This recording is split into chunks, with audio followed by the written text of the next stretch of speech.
do like the music. Music. Now that's what I call music.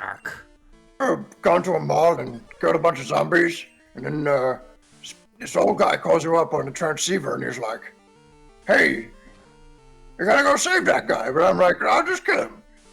And that's how you play Dead Rising. Oh yeah. I thought you were quoting something specific. No, I was making something up. Nice, that's really good. That sounded like an actual strong bad email. It's like, and then you go to the guy and he's like, "Hey, what do you want your starter Pokemon to be?" And I'm like, "Well, that's a weird way to start a conversation. How about, hello, my name is..." That's the great thing about strong bad impressions. You can make him say literally anything because he could be just reading it. Yeah, right. Dear strong bad, I love the way your boxing gloves look when they glow in the midnight sun. How do you get your pecs so ripply and moist? And then I was like, Christian's a woman now. And, I mean, I respect that. Who wouldn't? Who don't like a girl? I do like the idea of I like girls. You like girls, I'm sure you do. So, what's not to like here? It's pretty much a win-win for everybody involved.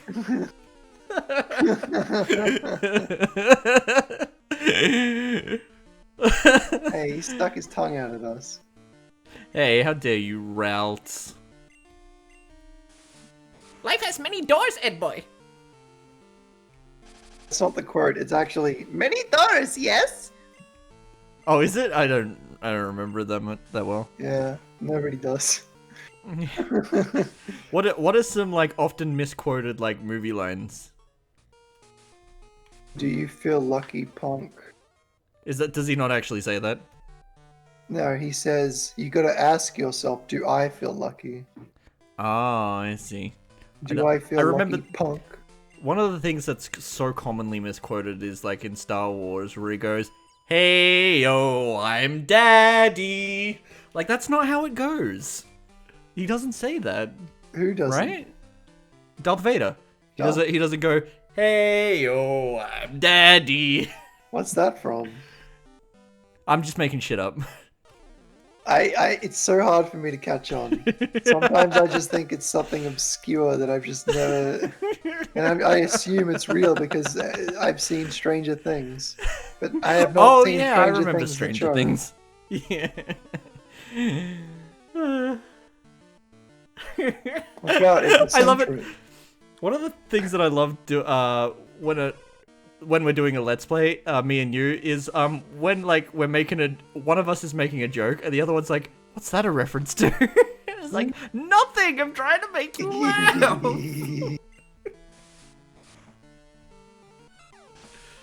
How much do you think we should grind? I'm gonna call up Chris Chan and get Chris Chan on the line. Oh, now? Here I go. All right. I mean, I wasn't ready for this. Hello? Hi. Hello? Who is this? Hi. You're on game chat right now. How you doing? I know Is this- you. Is this Chris Chan? Are you one of those trolls I've been dealing with? No, I'm not a troll.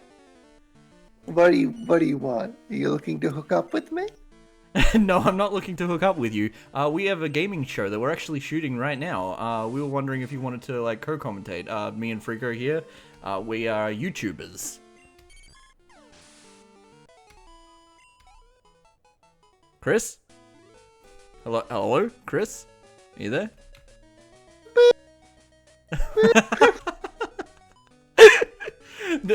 You know what? That's actually probably what she would do though. Is she would like hang up the phone. Smash numbers, then hang up. Did she do that? Really? Literally, they did that in a call. They just mashed numbers and then hung up. And then they got called back and they're like, "Oh, that just happens when I talk to my gal pals sometimes, you know." Mash 1 for boyfriend free girl. I like when Chris is like, "Sometimes my mind is just That's all they say. They just go. Sometimes my mind is just. Well, I mean, we all get like that though. Sometimes our mind is just. Make me so angry.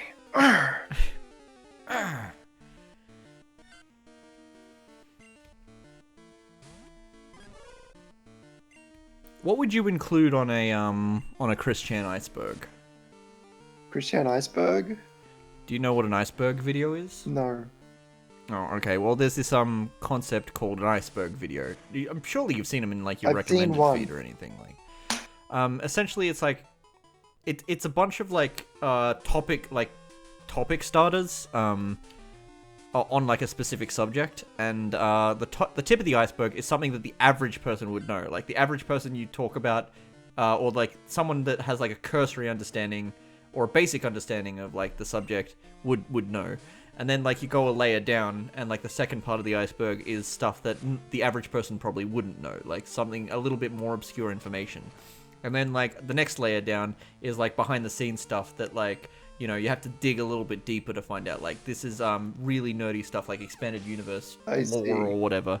And then the very bottom of the iceberg is conspiracy theories, where like you're like, oh, this is the dark underbelly of this subject matter. And like the thing that started the meme was the Mario 64 iceberg, where like there was this image posted to 4chan that said like a bunch of like facts about Mario 64 at the top that the average person would know, and then like in the middle like really obscure like Easter eggs or like behind the scenes knowledge that people wouldn't know. And then at the very bottom it had stuff like, oh, the scary piano in this level, or like every copy of Mario is haunted in its own way, and it's like really dumb shit like that. And yeah, everyone, like the iceberg concept just took on because people like creepy shit on the internet. Mario came out of the screen. He looked at me and he said, "Fuck." He said, cunt. He said, "Fuck out, man." That was close. I almost went a syllable over. I'm allowed to say that word. I guess, yeah. I mean, it's true. Well, I mean, there are some people who are of two minds about it. Like, there's reclaiming the word, and then there's people who are like, no, you can't use that because other people use it in a negative way. So, even though They just want to feel better for themselves and not other people. Yeah, it's, like, hard, because, like, here's an example. When you're talking about misogyny, and it's a man and a woman arguing, well, you just assume that the woman knows more about what they're talking about than the man does, right?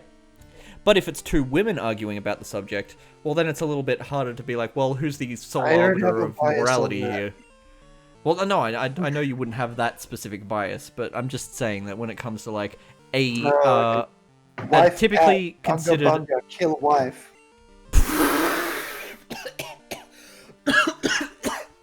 What? I was being a boomer humor. Unga bunga, wife bad, kill wife. Oh, I see. Wife terrible, wife make me angry.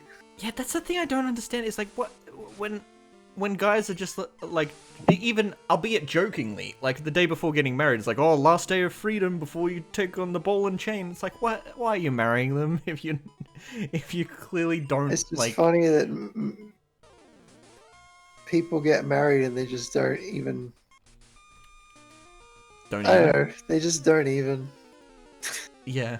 They just don't even. You don't even have to say anything, and I know exactly what you mean. I know exactly what you mean. I do not want to get married to anyone because I feel that as I go through life, everything's just going to keep changing. So I'm not going to. I'm going to set anything in stone.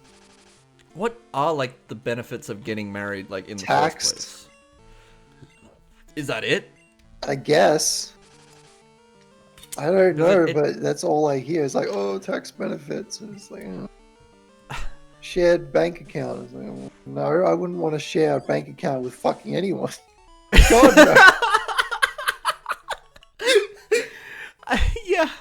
I guess that makes sense. Yeah. Because when it comes to like marriage, I feel as if there's the sentimental aspect of it, and then there's like the legal benefit of it all, and I think that's like a weird conversation that I had with my dad once, where it's like, oh, why do gay people want to get married? And it's like, why can't they just be like together and, you know, love each other without all that extra marriage stuff. It's like, why do they want the same thing that straight people do? It's like, oh, well, why do straight people get married? And Dad was like, oh, well, tax benefits, and it's like, okay, well, maybe gay people want that as well. And it's like, oh, so they just want special privileges. I'm like, what the fuck are you talking about?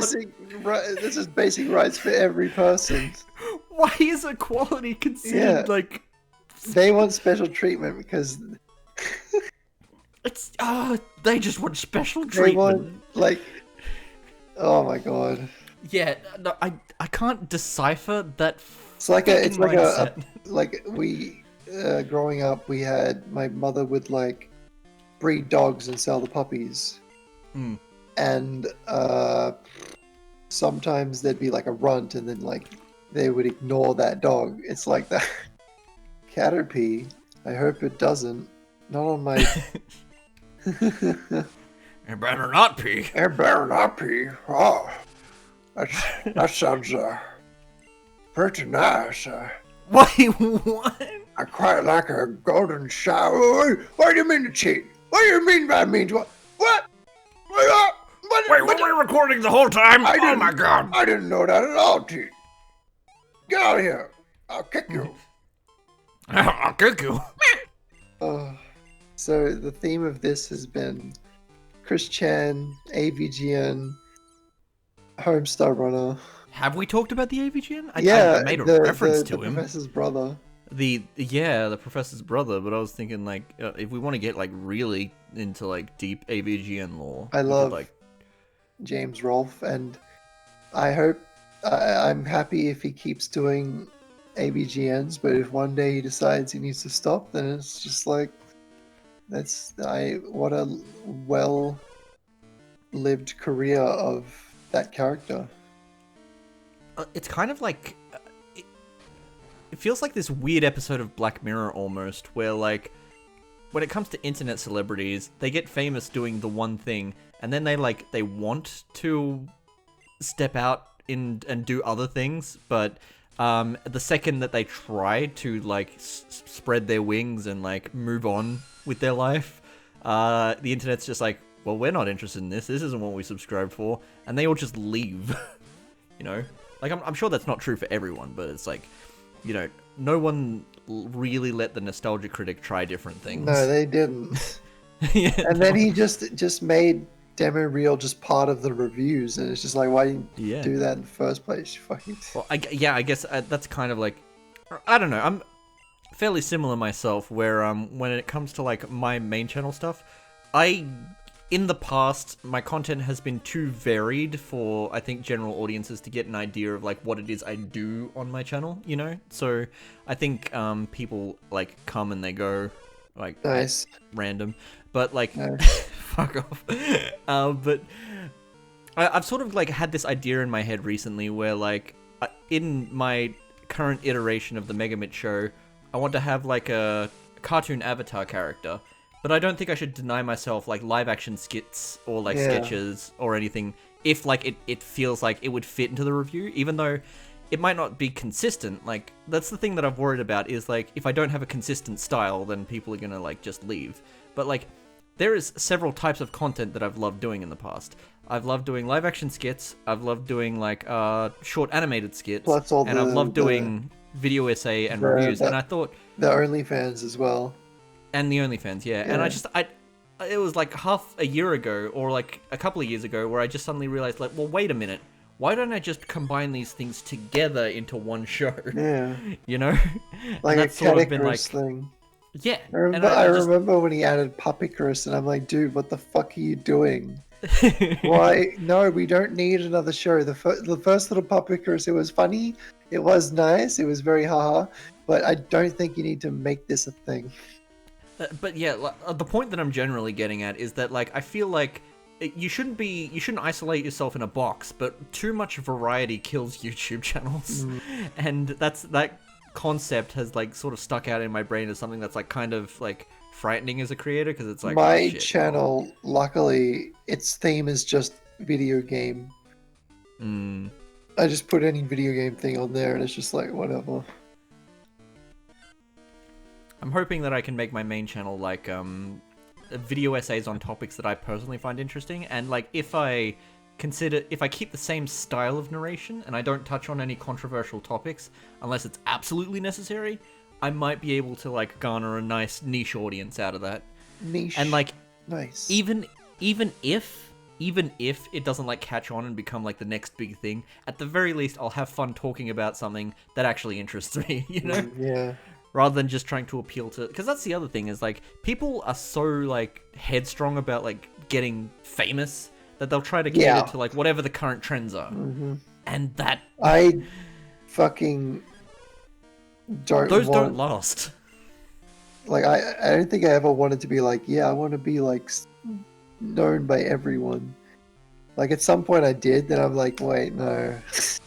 Well, there was like a period of time where I was just like, oh, I should be doing what these famous people are doing because they're the ones that are doing it right, and they're like getting a consistent following. I'm like, I just want to do the thing I want to do, and if other people are like, wow, I want to check that out, then it's like cool, and if they're not interested, then they're not interested. It's like whatever. The thing about life is like there are like some general rules of thumb of just like, you know, how to, you know, garner a huge audience and all that sort of stuff. You know, being consistent in your like content and all that sort of stuff, or like your regular upload schedule, or like being consistent in your style. That kind of stuff is like basic rules of thumb.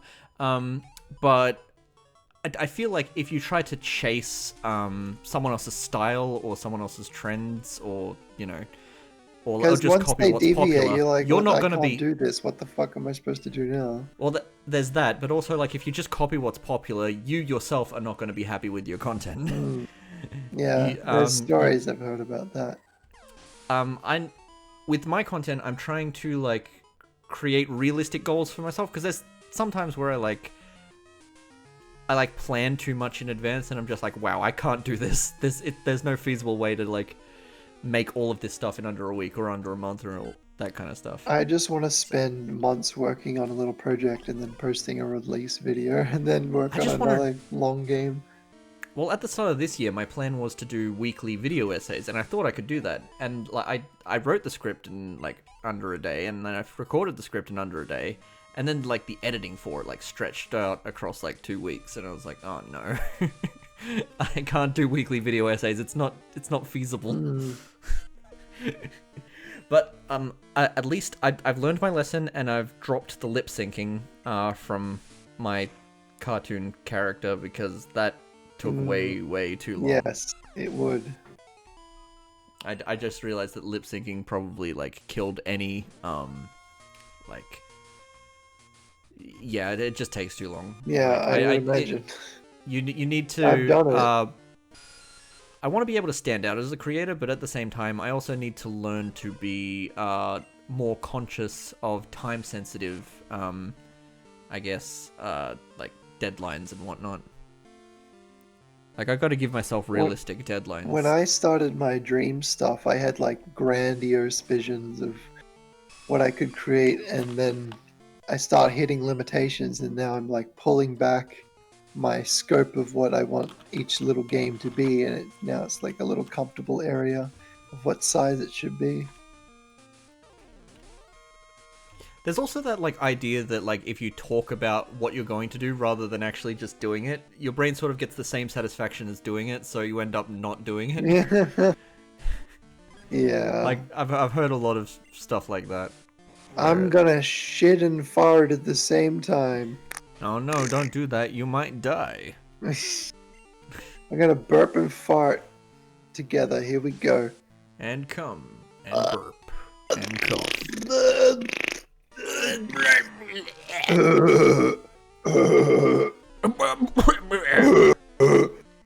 My name is... What's his name? Seth Rogen. It's me, Seth Rogen.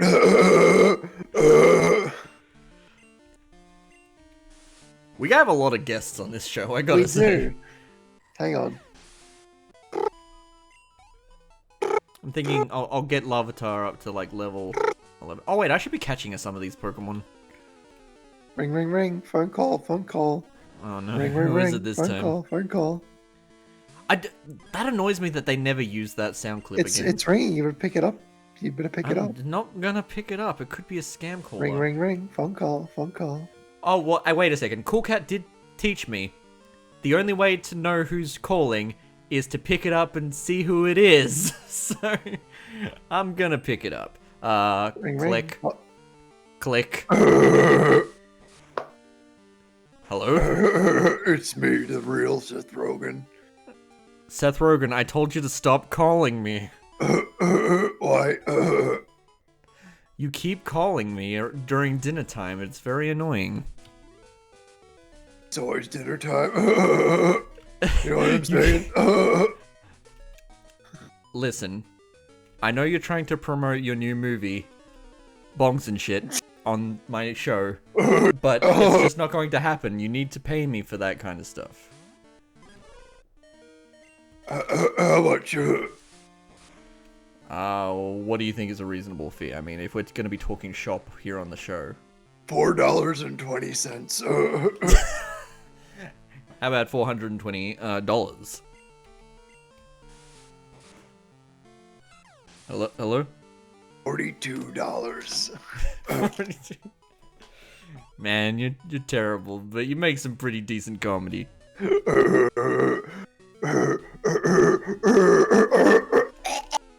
Seth! No! Seth!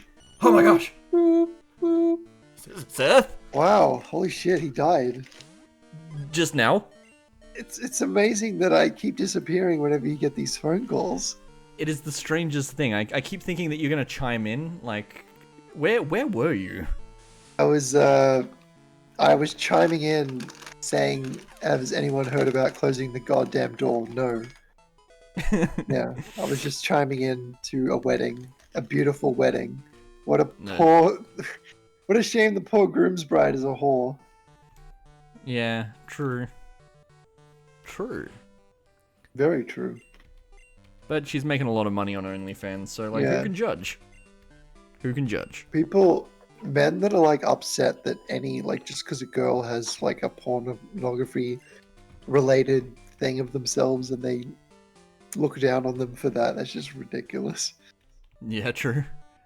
It's like, dude, you fucking grew up fapping to porn non-stop. You fucking dipshit.